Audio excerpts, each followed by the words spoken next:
Second বিশালগড়ে উদ্বোধন হলো brothers ফাউন্ডেশনের। সংস্থার কর্ণধার শুভম বিশ্বাস জানিয়েছেন, সমাজের উন্নয়ন ও সহযোগিতাই তাদের প্রধান লক্ষ্য। বিশালগড়ে ব্রাদার্স ফাউন্ডেশন নেশা মুক্তি কেন্দ্রের উদ্বোধন। বিশালগড় মন্ডল অফিস সংলগ্ন এলাকায় সম্প্রতি ব্রাদার্স ফাউন্ডেশন নামক একটি নেশা মুক্তি কেন্দ্র উদ্বোধন করা হয়েছে। কিছুদিন আগে এই প্রতিষ্ঠানের আনুষ্ঠানিক উদ্বোধন অনুষ্ঠান অনুষ্ঠিত হয়।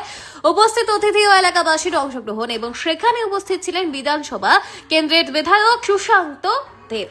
এই ব্রাদার্স ফাউন্ডেশনের কর্ণধার শুভম বিশ্বাস, যিনি দীর্ঘদিন ধরে রাজ্য জুড়ে দেশমুক্তি কার্যক্রমে সক্রিয়ভাবে কাজ করে আসছেন, তার উদ্যোগে এই কেন্দ্রটি স্থাপন করা হয়েছে, যাতে বিশালগড় ও পার্শ্ববর্তী এলাকার যারা নেশার আসক্তিতে জড়িয়ে পড়েছেন তারা যেন সেই অভ্যাস থেকে মুক্ত হয়ে নতুনভাবে জীবন শুরু করতে পারেন।